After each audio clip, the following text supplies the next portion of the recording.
ആ ഖബറിന്റെ ചാരത്തിരുന്ന് ഖുർആൻ ഓതിയ നേതൃത്വങ്ങൾ നമുക്കുണ്ടായിരുന്നടോ.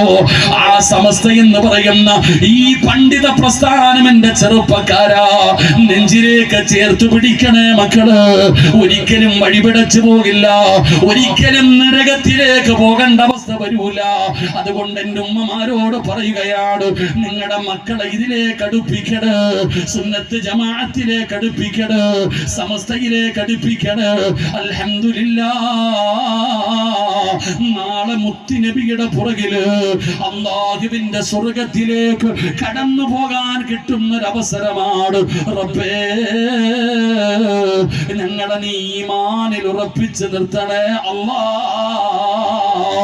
പടച്ചവനെ, ഈ ലോകത്ത് നിന്ന് യാത്ര പറയുമ്പോ ഈമാനോടുകൂടി മരിക്കുന്ന മുത്തഖീങ്ങളിൽ ഞങ്ങളെ നീ പെടുത്തണേ അല്ലാഹ്.